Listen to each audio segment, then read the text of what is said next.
Theo các bạn, điều gì sẽ quyết định đến sự thành công của một tiết mục ảo thuật? Đó chính là đem lại cảm xúc cho khán giả. Vậy thứ gì sẽ quyết định đến cảm xúc của khán giả? Câu trả lời đó là hiệu ứng sau mỗi phần biểu diễn.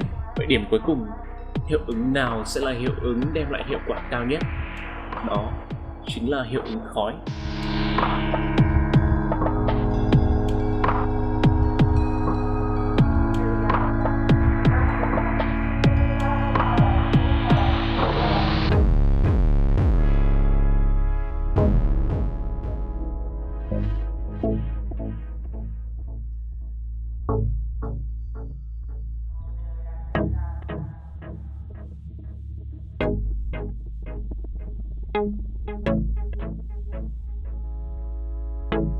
Trước giờ hiệu ứng khói được sử dụng trong rất nhiều những tiết mục trình diễn chuyên nghiệp bởi vì nó đem lại cho khán giả một cảm giác rất là thật. Đi đầu trong số đó chính là ảo thuật gia Shin Lim, người đã từng làm quán quân trong American Got Talent mùa 13. Chính vì những tác dụng mà nó đem lại thì có rất nhiều sản phẩm về khói được ra đời. Ban đầu thì những sản phẩm này khá là to, thô kệch và khó sử dụng. Nhưng càng về sau thì công nghệ càng phát triển, giúp hoàn thiện những cái sản phẩm này một cách nhỏ và gọn hơn rất nhiều. Vào ngày 8 tháng 10 năm 2016, Jao Miranda đã cho ra mắt một sản phẩm ảo thuật, đó chính là Lynx Watch, với thiết kế giống như một chiếc Apple Watch và có thể điều khiển từ xa. Đây là sản phẩm mở đầu cho những sản phẩm đồng hồ tạo khói với giá là 350 đô la Mỹ, gần 9 triệu đồng. Sau sự sáng tạo của Jao Miranda thì cuối tháng 12 cùng năm, cụ thể là 26 tháng 12 năm 2016, hãng SenseMind cho ra mắt một sản phẩm đó là Vapor Watch, cũng là một dòng sản phẩm về đồng hồ khói với thiết kế giống như một chiếc đồng hồ cơ, cũng có điều khiển từ xa nhưng nâng cấp về mặt đồng hồ có thể chạy như một chiếc đồng hồ bình thường, và bộ phận tạo khói gắn liền với thân đồng hồ giúp cho lượng khói được đảm bảo một lượng đầy đủ, rất đẹp và chuẩn. Với giá rẻ hơn là 250 đô la Mỹ, nhưng dự án này thiếu kinh phí nên đã phải dừng lại vào năm 2017. Tuy nhiên những sản phẩm trên thì giá trị rất cao, do đó mình đã luôn ấp ủ cho bản thân mình một dự án chế tạo một đồng hồ tạo khói cho riêng mình, nhưng với chi phí tiết kiệm hơn rất nhiều. Vậy là sau rất nhiều lần nghiên cứu thì cuối cùng mình cũng đã chế tạo được một chiếc đồng hồ tạo khói cho riêng mình rồi. Trong video lần này chúng ta sẽ cùng nhau theo dõi quá trình hoàn thiện đồng hồ, và đồng thời mình cũng sẽ hướng dẫn các bạn có thể chế tạo được một chiếc đồng hồ tạo khói theo ý của mình nhé. Đây sẽ là những dụng cụ mà chúng ta cần để sản xuất một chiếc đồng hồ tạo khói. Điều đầu tiên, các bạn sẽ cần mua một bộ sản phẩm tạo khói mini với giá thành là 358 nhân dân tệ, tương đương với 1.250.000 đồng tiền Việt Nam. Link mua thì mình sẽ để ở dưới phần mô tả nhé. Chiếc máy tạo khói này khá bé, bao gồm một remote điều khiển từ xa và công tắc on-off ở trên thân máy. Thứ hai, các bạn cần chuẩn bị một chiếc đồng hồ có mặt khá to. Ở đây thì mình dùng đồng hồ của nhãn hiệu Ohm với 2 mặt kim và một mặt đồng hồ điện tử.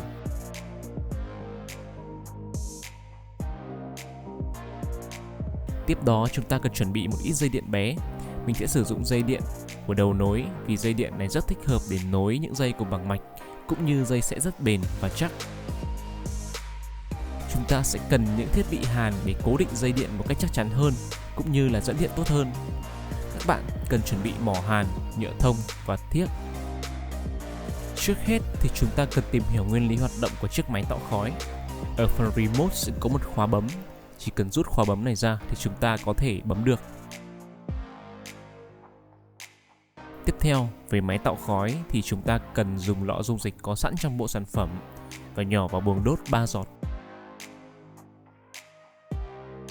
Rồi bật công tắc của máy, sau đó bấm remote để máy phun ra khói. Giờ sẽ là lúc chúng ta cần mổ chiếc máy tạo khói này ra. Bạn sẽ cần dùng dao để rạch lớp cao su được bọc bên ngoài của thân máy, rồi bóc phần đó ra. Sau khi bóc thì chúng ta sẽ có 3 bộ phận chính của máy, đó chính là quạt được gắn với buồng đốt, pin và một mạch để điều khiển. Cả 3 bộ phận này đều được gắn cố định với nhau bởi keo, nên các bạn cần dùng tua vít nhỏ hoặc kéo để khéo léo chọc vào keo để tách rời phần pin và quạt ra rồi để qua một bên. Giờ chúng ta cùng bóc siêu của chiếc đồng hồ này ra nhé. rồi mở nắp đồng hồ bằng một vật cứng như tua lô vít. Không dùng dao vì sẽ rất dễ gãy dao, gây ra nguy hiểm. Sau khi tháo nắp, chúng ta sẽ nhìn thấy bên trong của chiếc đồng hồ là một khung nhựa cố định những thành phần của chiếc đồng hồ. Hãy nhẹ nhàng nhấc khung nhựa này ra. Ở phần khung nhựa sẽ có một phần để đựng một chiếc đồng hồ điện tử, có thể bấm và chỉnh sửa giờ được. Tiếp theo chúng ta dùng tay nhấc nhẹ máy của đồng hồ. Mỗi máy sẽ nối với 2 nút xoay, nên bạn hãy từ từ rút nút xoay ra trước, rồi sau đó bỏ máy của đồng hồ ra. Làm tương tự cho cả hai bên.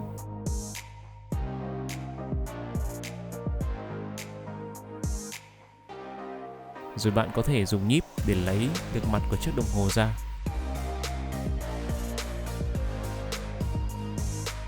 Ở phần mặt đồng hồ thì chúng ta cần một ít keo và gắn từng kim đồng hồ lên một. Kim giờ trước, sau đó đến kim phút và kim giây của cả hai mặt.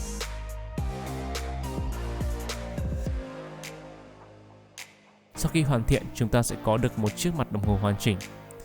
Cố gắng không để keo dính ra mặt của đồng hồ vì sẽ rất xấu về mặt thẩm mỹ.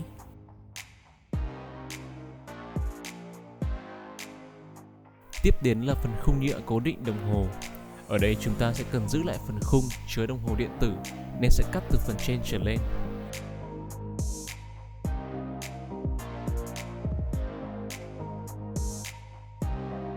Sau khi tách xong thì bạn sẽ có được phần khung đồng hồ điện tử được tách rời. Giờ chúng ta sẽ lắp đồng hồ vào khung đã được cắt sẵn. Đồng hồ sẽ có 2 nút bấm để chỉnh giờ.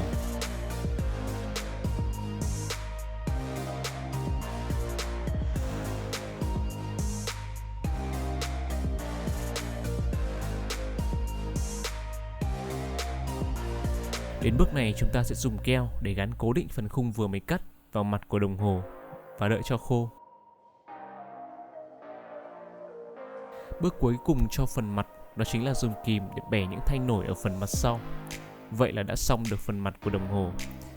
Lắp lại vào trong đồng hồ và cân chỉnh sao cho nó vừa khít như ban đầu.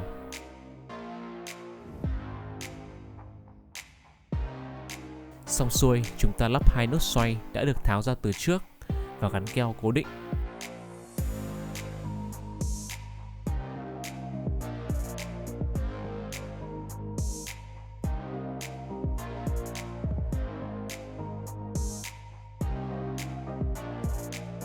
Ở phần nắp lưng, chúng ta sẽ cần cắt nắp lưng ra làm đôi giống như mình đã làm đây. Để chừa ra khoảng trống sẽ cần dùng. Lưu ý ở phần này chúng ta sẽ cần ra những cửa hàng chuyên dụng về sắt thép, vì việc này rất nguy hiểm để tự thực hiện nếu như không có dụng cụ chuyên nghiệp. Tiếp theo, chúng ta cần xử lý đến máy tạo khói.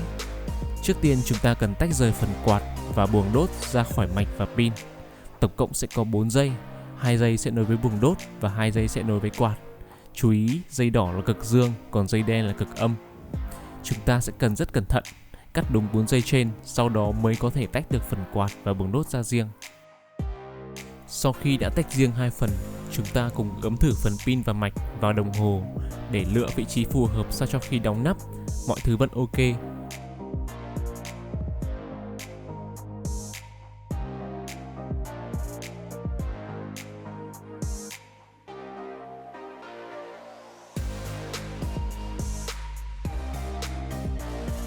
Tiếp đó, chúng ta tiến hành tuốt dây của phần quạt và buồng đốt để nối với 4 dây dài hơn. Ở bước này chúng ta sẽ cần làm hết sức cẩn thận vì dây ở đây đều rất ngắn, mỏng và dễ đứt. Chúng ta sẽ dùng dây của đầu nối để kéo dài dây. Trước hết, cần đo xem khoảng cách từ thân đồng hồ đến quai đeo là bao nhiêu để cắt dây cho phù hợp.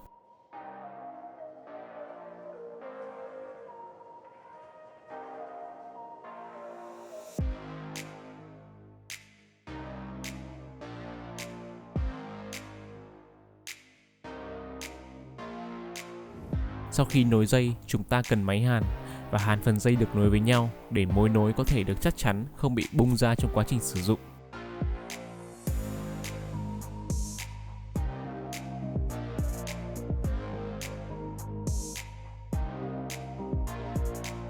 Sau khi hàn xong, chúng ta sẽ dùng băng dính đen để quấn phần mạch hở lại.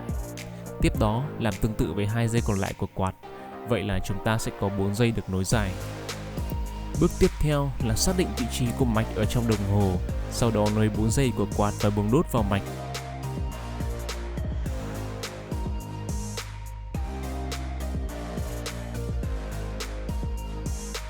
Chú ý là nối đúng đầu âm dương, không quạt sẽ không chạy.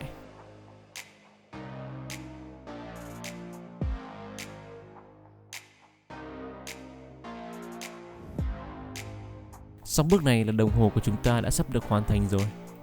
Giờ chỉ cần xếp mạch theo đúng vị trí và đóng nắp của đồng hồ lại.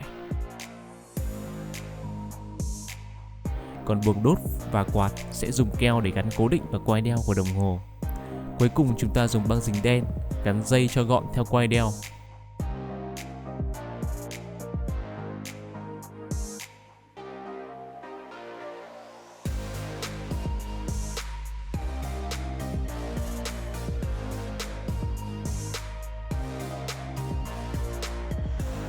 Và giờ là chúng ta đã chính thức hoàn thành được chiếc đồng hồ rồi.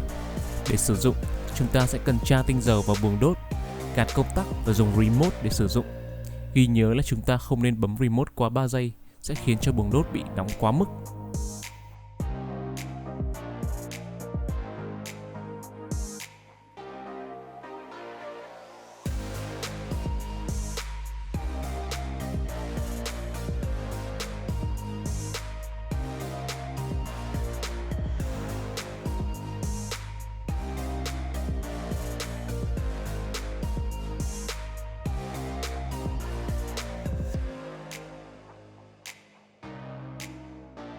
Và đó là tất cả quá trình mà mình hoàn thiện đồng hồ của mình.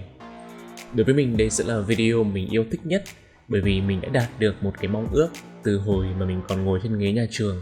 Đó chính là sở hữu cho mình một chiếc đồng hồ tạo khói chuyên nghiệp, đẹp mắt và quan trọng hơn hết là do chính bản thân mình làm ra. Và mình rất mong rằng các bạn cũng sẽ có cảm giác giống như mình khi sở hữu được một sản phẩm do chính tay mình làm ra.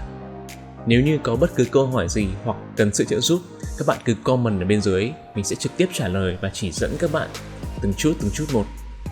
Và nếu như các bạn cảm thấy video này hay, hãy subscribe kênh và mình rất mong chờ sẽ được gặp lại các bạn trong video tuần tới nhé. Xin chào, mình là Arthur.